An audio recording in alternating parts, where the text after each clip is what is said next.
자, 여러분 안녕하십니까. 2023년도 1회차 유통 마케팅 기출문제 풀이하도록 하겠습니다. 자, 2023년도 1회차 유통 마케팅 시험은 좀 평이하게 출제된 부분이 있었습니다. 그래서 평이하다는 표현은 뭐냐면 기존에 나왔던 기출문제, 예전에 나왔던 기출문제가 거의 그대로 출제된 문제가 상당히 많았다라는 거죠. 물론 이제 약간 애매한 문제, 또 새로 나온 문제도 있긴 했었지만 예전에 나왔던 문제들이 많이 나왔기 때문에 여러분들이 좀 접근하기엔 좀 용이했던 부분이 있다라고 말씀을 드리겠습니다. 총평을 드리면 난이도는 중정도라고 보시면 되겠고, 기존 기출 문제가 뭐 그대로 출제된 경우가 몇 문제가 있었다. 거의 똑같아요. 거의 똑같은 문제들이 여러 문제 나왔다라는 거죠. 그래서 여러분들이 이제 쉽게 파악할 수가 있다라고 이제 생각하고요. 꼼꼼하게 그래서 기출 문제의 중요성이 좀 강조된 시험이었죠. 기출 문제의 중요성이 상당히 강조됐다. 보니까 최근 한 5년치 기출문제에서 나온 문제도 있었고, 그 예전 문제들도 똑같이 나온 문제들도 여러 개 있었습니다. 출제 경향 단원별로 보시면 뭐 골고루 출제가 많이 됐어요. 근데 일단 그 중에서도 파트 1이죠. 유통 마케팅 기획 부분에서 유통 마케팅 전략 기획에서 엄청 많이 출제됐죠. 50% 정도. 근데 이번 시험의 특이한 점 중에 하나는 마케팅 믹스 4P. 여기 보면 뭐 프로덕트,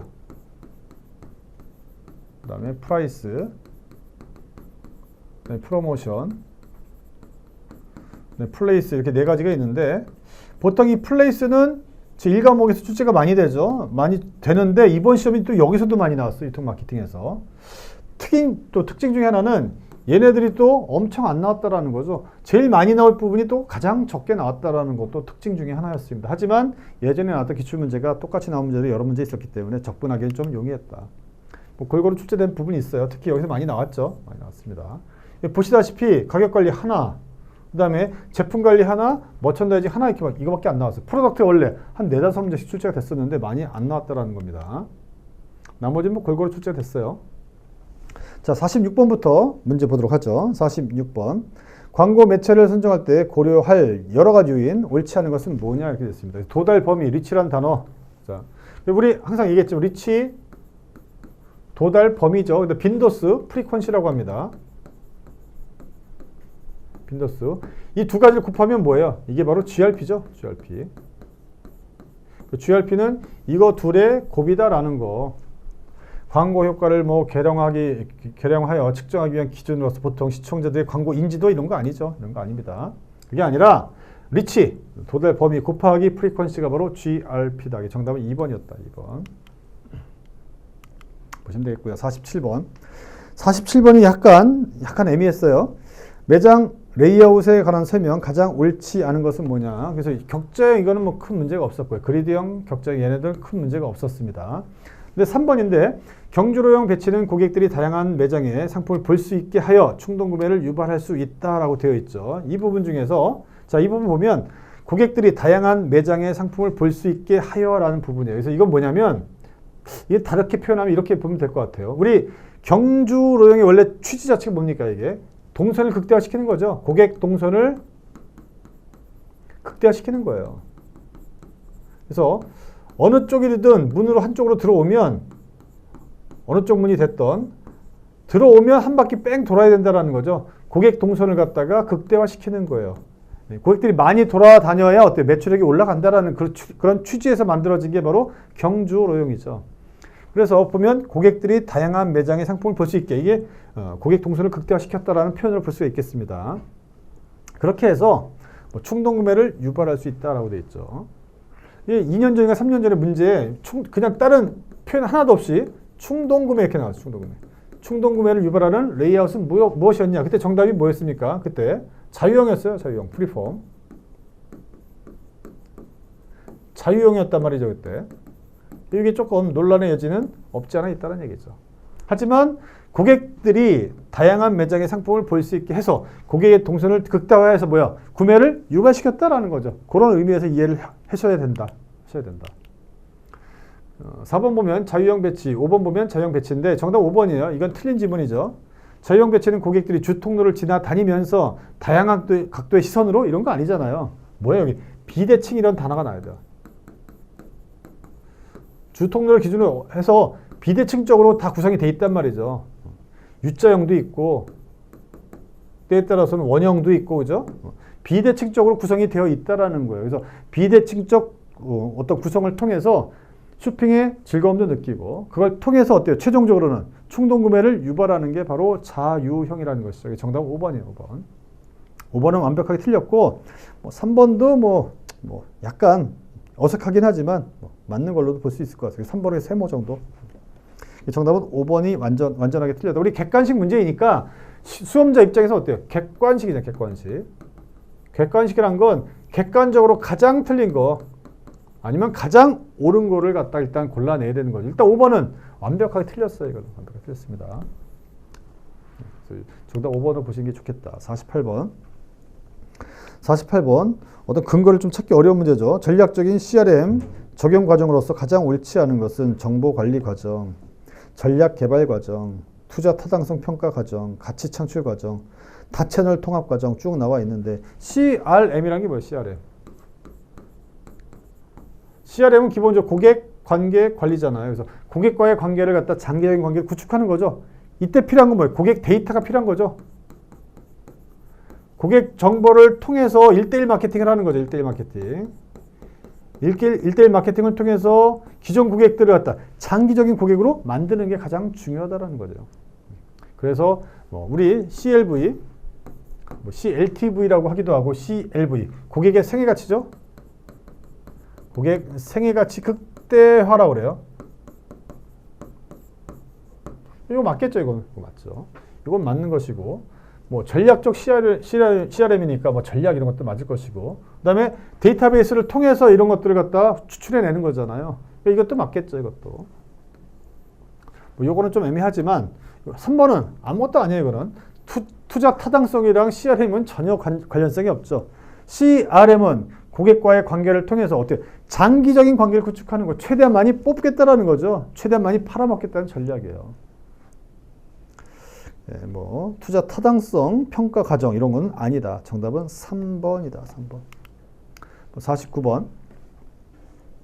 도매상의 마케팅 믹스 전략 설명으로 가장 옳지 않은 것은 문제인데 정답은 4번이요. 도매상은 최종 소비자를 대상으로 그냥 바로 틀렸죠. 이거는. 최종 소비자를 대상으로 영업 활동한 건 누구예요? 이거는. 이게 소매상이죠. 이건 소매상. 도매상은 다른 상인한테 물건을 판매하는 상인들을 얘기하는 것이죠. 그러니까 정답 4번이에요. 너무 쉬운 문제였죠. 쭉 한번 읽어보시면서 아주 어색한 지문을 빨리 골라내는 게 포인트가 되겠습니다. 50번. 이것도 기출문제입니다. 예전 기출문제. 7P. 4P 플러스 3P가 붙은 거죠. 4P는 프로덕트, 그다음에 프라이스, 플레이스, 그다음에 프로모션 이 네 가지. 여기다가 3P 이건 서비스에 관련된 게 세 가지가 더 붙어 있는 거죠. 그래서 people, 그다음에 프로세스, 그다음에 피지컬 에비던스. 피지컬 에비던스라고 해서 물리적인 증거라고 그러죠. 이 세 가지가 붙어 있는 거예요. 그래서 7P로 옳지 않은 거. 일단 플레이스는 여기 해당하는 거잖아요. 4P 중에 하나. 그다음에 이 정답은 2번이죠. people, 피지컬 에비던스, 그다음에 프로세스. 정답은 2번. 아주 이지한 문제였다. 51번. 머천다이징 개념에 관한 설명 중 가장 옳지 않은 것은 무엇이냐? 머천다이징 일단 개념을 알아두셔야 돼요. 머천다이징, MD라고 그러죠. MD, 머천다이징. 이거는 상품화 계획이요. 상품화 계획. 상품으로 판매될 수 있도록 다 모든 조건을 마련하는 것이죠. 협의의 마케팅이라고 보셔도 상관이 없다라는 거죠. MD, 머천다이저라는 그 직업도 있어요. 가장 옳지 않은 거. 1번. 소매 점포가 소비자들의 특성에 적합한 제품을 잘 선정해서 매입하고 진열하는 것. 두 번째, 소매업체가 좋은 제품을 찾아서 좋은 조건에 매입해서 진열하는 것과 관련된 모든 것. 상품화 계획이다. 세 번째, 고객의 니즈를 만족시킬 뿐만 아니라 수요를 적극적으로 창출하기 위한 상품화 계획. 이건 용어의 정의죠. 용어의 정의가 바로 나와 있어요. 이것도 다 마찬가지고요. 네 번째 보면 제품 계획 혹은 상품화 활동 다 똑같은 단어들이죠. 이거 상품화 계획, 제품 계획, 상품 활동 다 뭐야? 머천다이징의 정의에 관련된 부분이었습니다. 정답 5번이에요. 제품 및 제품 성과에 관한 소비자들의 지각과 느낌을 상징한다? 이건 뭐 전혀 아니죠. 딱 봐도 5번이 정답이죠. 아주 생뚱맞습니다. 정답 5번. 다음 문제 52번 STP 전략에 관련된 부분입니다. 그 중에서도 마켓 세그멘테이션, 시장 세분화에 관련된 부분이고, 시장 세분화를 보면 우리 네 가지 기준이 있죠. 기준.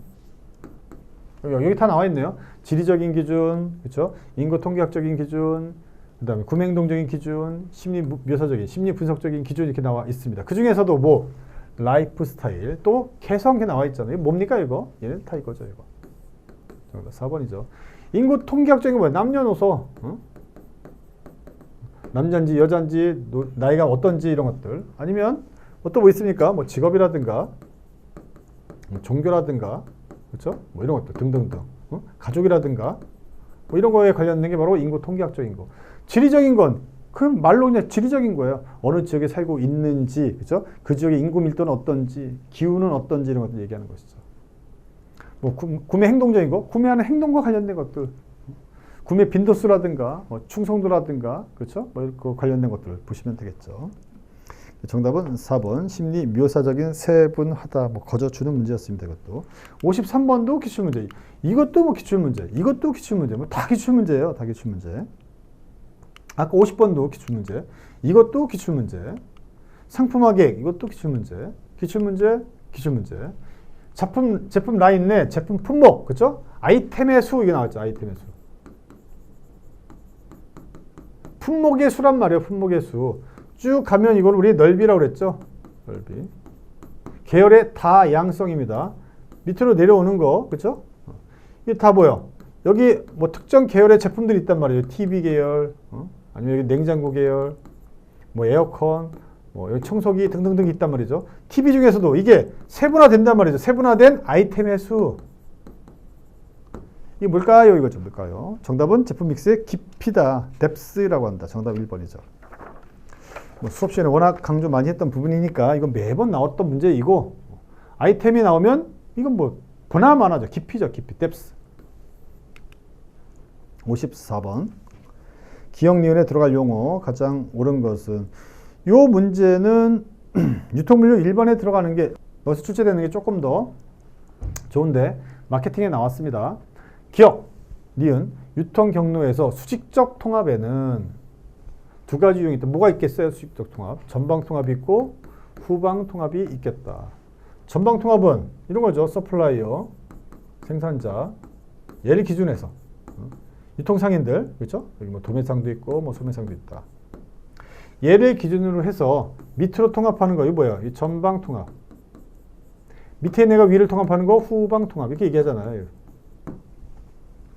얘가 얘를 통합하는, 이것도 후방 통합이죠. 제조회사가 도소매 업체를 소유하거나 도매상이 소매 업체를 소유하는 거, 이거 뭐예요? 밑으로 이렇게 하는 거죠. 이거 뭡니까? 전방 통합이죠. 기억번은 전방. 그럼 니은은 후방이 되겠죠. 정답 2번이에요. 2번. 니은번은 반대로 되어 있으니 당연히 후방 통합에 해당한다. 이 전후방에 대한 뭐 개념만 알아두시면 뭐 쉽게 접근할 수 있는 문제였습니다. 54번이었고요. 55번. 아래 글상자 내용과 관련해서 가장 옳지 않은 것은 뭐냐? 이것도 또 기출문제죠. 이것도. 이고르 앤소프. 이고르 앤소프의 제품 시장 확장 그리드죠. 그리드. 이런 격자가 있었잖아요. 기존 제품, 신제품. 이 기존 시장, 신시장, 그죠? 신신이 만나면 다각하고, 기존이 만나면 시장 침투 전략이었다. 여기는 나머지는 신이 기준이 되는 거, 신 뒤에 붙은 애들이 제목으로 나오는 거죠. 여기는 제품 개발. 신시장이죠. 시장 개발이죠. 이거에 관련된 문제가 출제가 된 것이죠.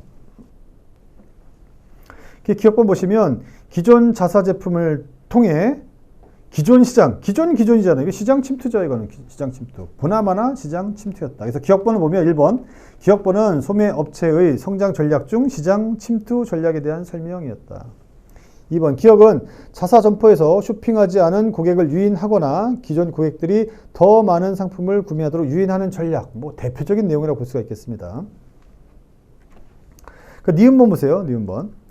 두 개 이상의 소매업체 간의 자원을 공동으로 이용하여 소유권, 통제권, 이익이 공유되는 새로운 회사를 설립하는 것. 공유한다라는 내용이 나오잖아요. 보시면 두 개 이상의 소매업체 간. 소매업체니까 같은 라인에 있는 애들이죠. 수평적 통합이라고 볼 수가 있겠습니다. 그 3번에 보면 니은번. 니은은 위험이 낮고 투자가 적게 요구되는 전략입니까? 아니죠. 일단 통합을 하면 돈이 많이 드는 거예요. 수직적 통합이 됐던 수평적 통합이 됐던 통합을 하면 비용은 많이 들게 되어 있어요. 3번이 좀 틀렸던 부분이다라고 볼 수가 있겠습니다. 디귿번 보면 기존의 제품으로 새로운 유통 경로를 개척하여 시장을 확장하는 전략. 이거 뭡니까? 기존 제품으로 신시장, 새로운 시장을 확장하는 거잖아요. 시장 개발이죠. 시장 개발.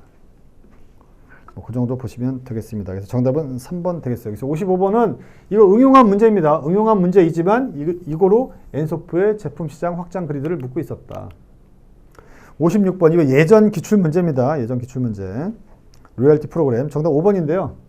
5번 보면 기업의 자선활동 및 공익 프로그램과의 연결을 통한 사회 문제 해결 및 공유가치 창출 프로그램. 이게 뭐예요? 이거는? 이거 CRM. CRM이 아니죠. CSR이죠. CSR.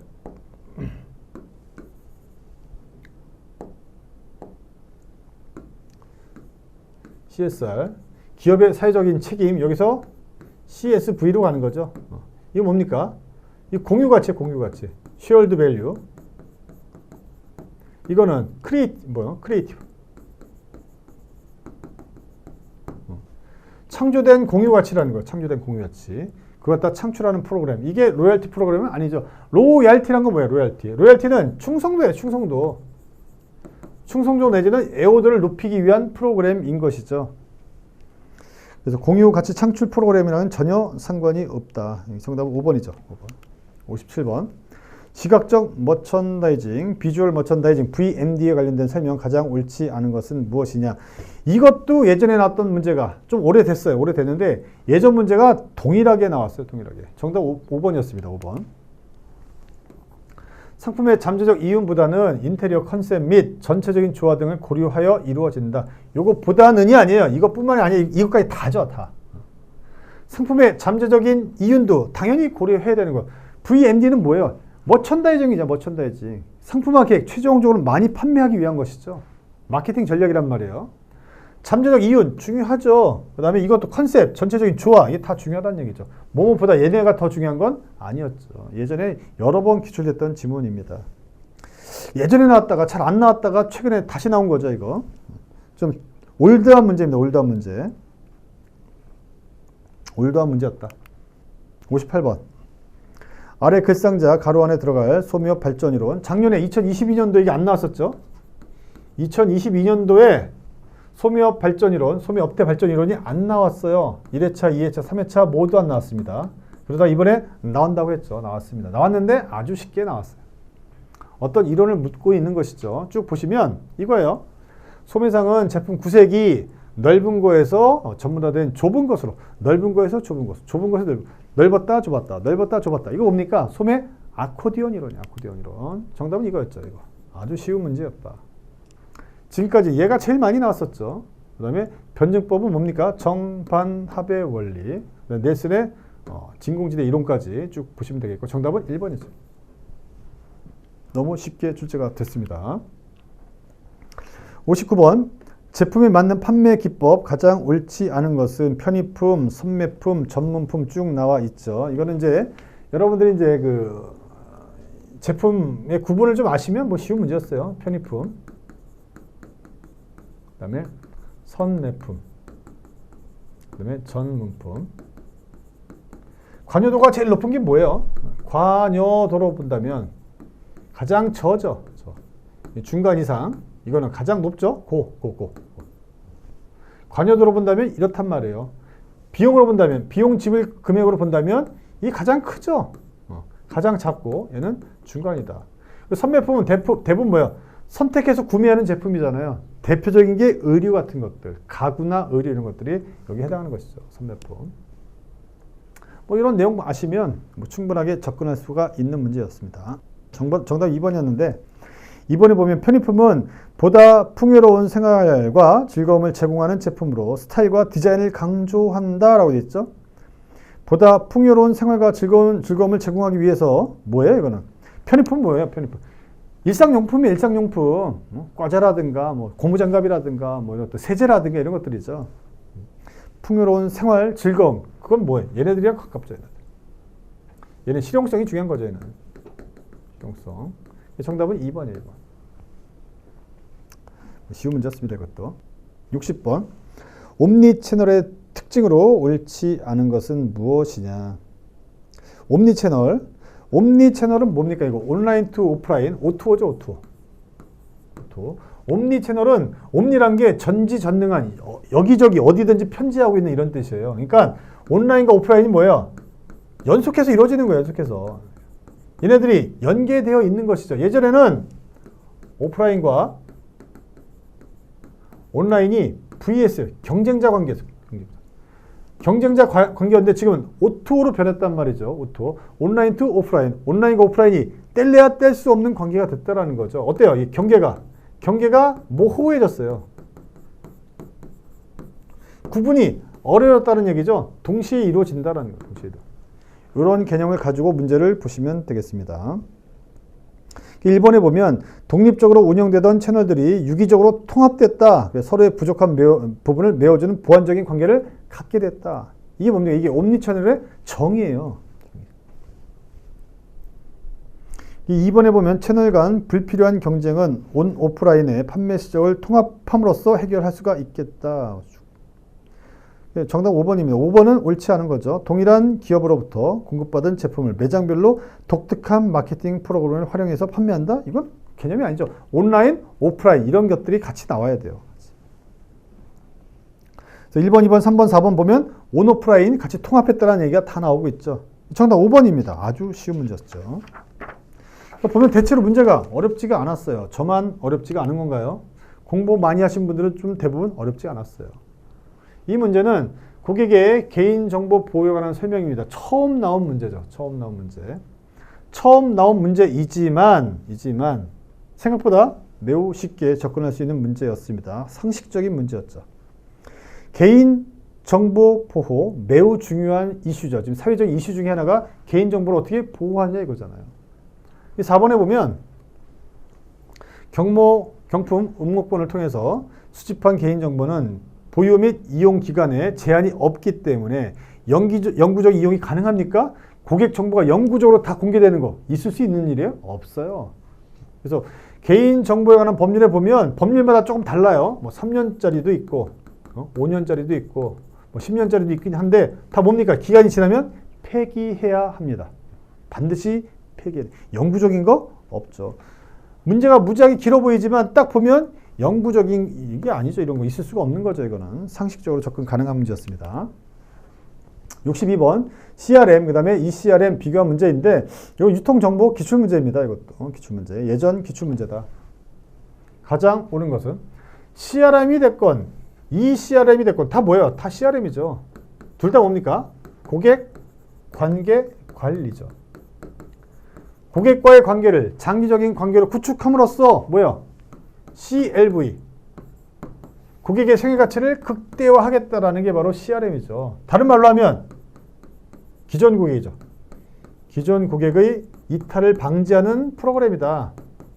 이 가장 큰 목적이에요. 이게 플러스 요게 된 다음에는 뭐야? 신규 고객도 창출하면 좋겠다.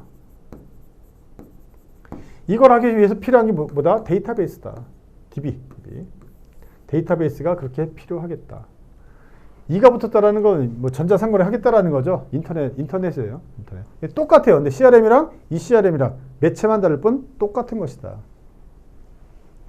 그래서 1번, 2번, 3번, 4번 이렇게 되어 있는데 달리가 아니야. 다 똑같은 거예요. 정답 5번이죠. 가장 옳은 것은 CRM과 ECRM 모두 데이터 마케팅, 마이닝 등 고객 행동 분석에 전사적인 활용을 추구한다더라. 1번에 보면 CRM과 달리 이 CRM은 원투원 마케팅, 데이터베이스 마케팅 활용을 중시한다. 달리 이것만 하는 거예요? 아니에요. 얘도 당연히 이거 하는 거죠. 아까 데이터베이스를 통해서 1대1 마케팅, 고객 맞춤형 마케팅, 다른 말로 커스터마이제이션 이거 하는 거죠. 이것과 달리 얘만 이거 하는 거예요? 아니에요. 똑같은 거예요. 똑같은 거. 정답은 5번이었습니다. 이 문제 63번. 아래 글상자의 조사 내용 중에서 비율 척도로 측정해야 하는 요소만으로 나열된 것. 옳은 것은 뭐냐? 이 문제는 조금 어려웠겠죠. 처음 보는 문제니까 조금 어려웠을 겁니다. 자, 비율 척도예요. 비율 척도. 우리 척도는 네 가지가 있죠. 네 가지. 하나는 단순히 그 구분만 할 수 있는 거 있죠. 구분할 수 있는 거. 명목 척도라는 게 있죠. 명목 척도라는 놈도 있고, 이건 단순히 구분만 하는 거예요. 구분. 남자 1번, 여자 2번. 그렇죠? 경기도는 몇 번, 서울은 몇 번, 이런 것들. 이 명목 척도 구분만 되는 거예요. 어떤 순서라든가 아니면 덧셈이라든가 이런 거 전혀 되지 않습니다. 자, 명목 척도. 그 다음은 뭡니까? 서열 척도. 서열 척도 뭡니까? 순서가 있는 거죠. 구분도 되지만 순서도 있는 거예요. 순서 있는 거. 서열 척도. 그 다음은 등간 척도. 등간이 동일한 거죠. 1, 2, 3, 4, 5 이렇게 등간이 동일한 것들. 그 다음에 또 뭐 있습니까? 마지막으로 비율 척도. 비율 척도는 뭐냐? 절대 0점을 기준으로 사칙 연산이 가능하다. 여기 명목, 서열, 등간의 모든 기능을 다 가지고 있는 게 비율 척도죠. 그래서 밑으로 내려올수록 정보의 양은 점점점 많아진다. 그래서 비율 척도 가장 많은 정보의 양을 가지고 있다는 거죠. 구분해 보셔야 돼요. 구매자의 성별 및 직업. 이거 뭡니까? 구분의 의미인 거예요. 구분만 되는 거죠. 남자인지 여자인지. 남자는 1번 체크해 주세요. 여자는 2번. 체크하는 거죠. 이렇게. 직업 1번 직장인, 2번 교사, 3번 자영업자. 체크하게 만드는 거죠. 이렇게. 그러니까 1번 기업군은 뭡니까? 기업군은. 이거는 명목. 2번에 보면 상품 인기 순위에 순위. 순서에 관련된 내용이죠. 순서니까 뭐겠어요? 서열 척도죠. 서열 척도. 타겟 구간의 소득 구간이에요. 구간별로 나눠져 있는 거. 인터벌이에요. 인터벌. 이게 등간이 뭡니까? 이거 인터벌이죠. 소득 구간에 관련된 거. 1구간인지 2구간인지 3구간. 체크하게 만드는 거죠. 어딘지. 그래서 기역, 니은, 디귿은 아니에요. 그러니까 기역, 니은, 디귿이 나와 있는 애들은 정답이 아니라는 거죠. 아니죠, 이거. 정답은 3번이에요. 3번. 그 다음에 리을, 미음, 비읍이다. 소비자의 구매 확률, 그 다음에 충성 고객의 구매액, 그 다음에 매장의 시장 점유율. 절대 0점이 있는 것이고, 그 다음에 다 덧셈이 가능한 거예요. 빼셈도 가능하고 곱셈도 가능하고 사칙 연산이 가능한 거. 그 다음에 대부분 여기 있는 모든 내용들을 다 담을 수 있는 게 바로 비율 척도다. 정보의 양이 가장 많기 때문에.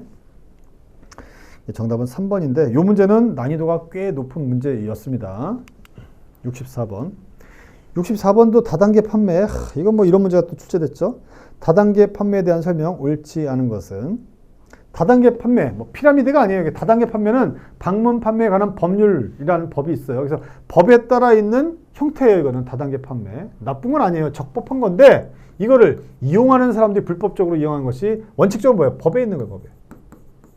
법에 규정되어 있는 것이다. 그래서 다단계 판매의 정의를 보면 뭡니까? 구매자가 다시 뭐가 되는? 판매원이 되는 판매원. 구매자가 판매원이 되는 이런 시스템을 우리는 다단계 판매라고 합니다. 판매. 고객과 대면 접촉을 통해서 상품을 판매하는 인적 판매죠. 사람한테 판매하니까, 직접 판매하니까 인적 판매는 당연히 맞는 지문이고요.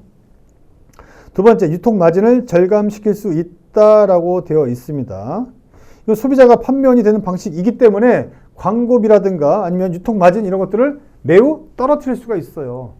광고비, 유통마진 이런 것들을 줄일 수가 있기 때문에 어때요? 가격을 싸게 판매할 수 있다는 장점은 있습니다. 물론 이걸 활용하는 사람들, 이걸 이용하는 사람들이 불법적으로 이용해서 문제가 되는 것이지, 이거는 가장 좋은 부분, 다단계 판매의 가장 중요한 장점을 뽑으라 한다면 써본 사람이 좋으니까 다른 사람이 판매하는 거죠. 그러니까 구매자가 판매원 역할을 하는 거예요. 그러니까 여기 광고비 이런 게 필요 없어요. 광고비.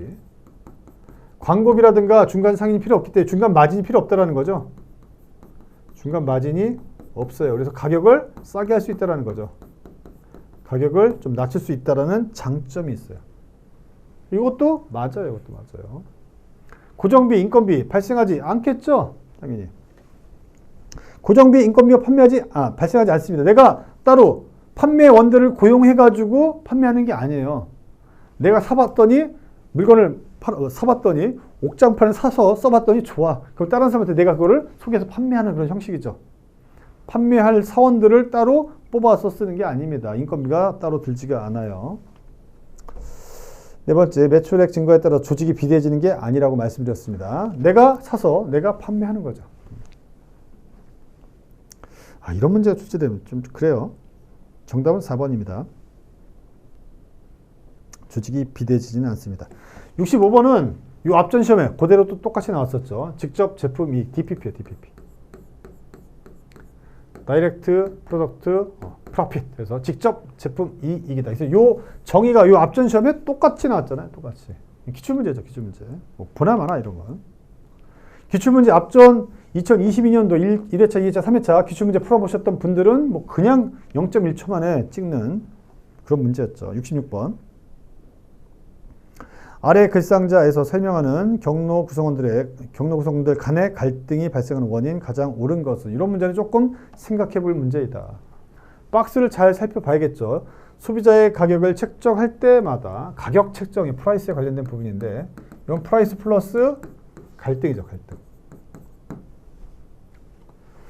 자, 대규모 제조업체는 신속한 시장 침투를 위해서 저 가격을 원하지만, 이렇게 됐습니다. 역접이죠, 역접. but. 그래서 대규모 업체는 뭘 하고 싶대요? 신속하게 시장 침투를 하고 싶대요. 이건 저가격 전략 하겠다라는 거죠. 저가격 전략을 하겠다라는 거예요. 왜? 시장 점유율을 높이기 위해서. 시장 점유율을 초기에 높이기 위해서 시장 침투 가격 전략을 쓰겠다라는 얘기예요. 하지만 소규모 소매업자들은 수익성 증대를 위해서 고가격을 원함으로써 갈등이 발생한대요. 여기 제조업체죠. 제조업체는 빨리 저가격으로 해가지고 저가격에 판매를 해서 시장 점유율을 높였으면 좋겠는데, 이걸 판매하는 소매상들은 그렇지 않다는 얘기죠. 소매상들은 저가로 하면 자기한테 남는 마진이 얼마 없으니까 어때요? 고가격 판매를 하고 싶다는 얘기죠. 갈등이 발생한다라는 얘기입니다. 목표가 일치되지가 않는다는 얘기. 보시면 가장 옳은 건 뭐겠어요? 1번 보면 경로 구성원의 목표들 간의 양립 불가능성. 이게 1번이네, 1번. 여기는 저가격으로 해서 빨리 시장 점유율을 높이는 게 목표인데, 여기는 고가격으로 해가지고 뭐예요, 이거는? 이익이죠, 이익. 이익률. 이익을 갖다가 증대시키는 게 얘네들 목표라는 얘기예요. 그러니까 이게 불일치할 수밖에 없다는 얘기죠. 경로 구성원의 목표들 간의 양립 불가능성. 정답 1번이죠. 나머지 한번 읽어보시고 67번 보겠습니다. 67번. 원가 가산법에 의한 가격 책정 설명 옳지 않은 것. 프라이스에 관련돼서 유일하게 한 문제 출제된 건데, 뭐 가격 방법이 여러 가지가 있어요. 그래서 우리 가격 결정을 할 때 여기처럼 원가 가산, 원가를 기준하는 거죠. 원가 기준. 원가 기준이 맞겠죠. 원가 기준. 원가를 기준하는 방법이 있을 것이고, 또 하나는 경쟁자를 기준하는 가격이 또 있을 것이고, 또 하나는 소비자들 소비자 기준으로 하는 가격이 있을 것입니다. 근데 이 중에서 어느 하나만 선택하는 건 아니고 얘네들 모두 다 고려해야 되는 거죠. 모두 고려해서 가격을 결정한다는 거예요. 그 중에서 원가 기준, 여기 방법이 보면 원가 가산 방법이란 게 있죠. 원가 가산. 원가 플러스 알파야, 알파. 요만큼 더 붙이겠다는 얘기예요. 초과이윤을 더 붙이겠다라는 거. 시장 상황이 어떻게 될지 모르기 때문에 내가 적어도 손해는 보면 안 되잖아요. 위험은 회피하자 이거죠. 원가에다가 요만큼만 일정 부분만 붙이겠다라는 거. 적정 이익만 붙이겠다라는 게 바로 원가 가산 방법입니다. 요거에 대한 내용 옳지 않은 거 뭐냐 이거죠. 쭉 한번 읽어보시고 정답은 3번인데 예상 판매량 예측 가능한 경우 주로 사용하는 방법이다. 만약에 내가 신입니다. 신이에요. 모든 걸 다 알고 있어. 예상 판매량을 예측 가능해. 그렇다면 가격을 자기 마음대로 조절할 수가 있겠죠. 이걸 잘 모르니까 적어도 손해는 보면 안 되잖아요. 그러니까 원가에다가 조금만 붙이는 거죠. 이게 원가 가산 방법이에요. 미래를 예측할 수 있다라면 아니면 예상 판매량을 예측할 수가 있다라면 이런 걸 굳이 안 써도 되겠죠. 가격을 내가 딱 예측할 수가 있다라는 거예요. 이거 15,000원 딱 책정할 수 있다라는 거죠. 근데 이렇게 하긴 어려워요. 어렵기 때문에 적어도 특히 이제 초기 같은 경우에 도입기 같은 경우에는 원가 가산 방법을 많이 씁니다. 적어도 손해는 보면 안 되니까 원가는 8,000원인데 여기다 4,000원만 붙일까? 그래서 12,000원 이렇게 한다는 얘기죠. 수익 예측할 수 있다면 처음부터 이렇게 하면 되겠죠. 정답은 3번으로 보는 게 좀 좋은데 67번 그렇게 쉬운 문제는 아니었어요. 68번 아래 글상자 내용 해당하는 마케팅 조사 기법 가장 옳은 것은 뭐 기출됐었죠 이거 뭐 여러 번 나왔던 거니까 제품 서비스 등의 대안들에 대한 소비자의 선호 그 다음에 속성 뭐 나와 있죠 다 중요도 이게 뭡니까 이거 컨조인트 분석이죠 이거. 결합 분석 내지는 컨조인트 분석이라고 합니다. 정답은 4번이고 이 컨조인트 분석은 여러 군데 써요. 이렇게 마케팅 조사할 때도 쓰이고 내 제품 프로덕트 컨셉 잡을 때도 쓰이고 또 포지셔닝 할 때도 쓰이는 게 바로 컨조인트 분석이다. 69번. 69번도 매우 쉬운 문제였습니다. 매장의 내부 환경이에요. 외부 환경이 아니라 내부 환경이죠. 인테리어. 색채와 조명, 평면 배치, 상품 진열, 배경 음악 및 분위기. 이거 다 인테리어에 관련된 부분이죠. 이거는 익스테리어예요. 익스테리어. 매장에 입출입구, 주차시설, 밖에 있는 물이죠. 정답은 1번이다. 이거 뭐 보자마자 정답 1번 맞는 거죠. 70번. 자, 종적인 공간 효율을 개선시키고 진열 선반의 높이가 낮을 때는 위에서 아래로 시선을 유도하는 페이싱 방법으로 가장 옳은 것은 이것도 예전 기출문제예요. 예전 기출문제. 포인트 뭐냐면 이거예요. 진열 선반이 선반. 선반이 뭡니까 이게? 선반이 나와 있나? 아, 쉘브.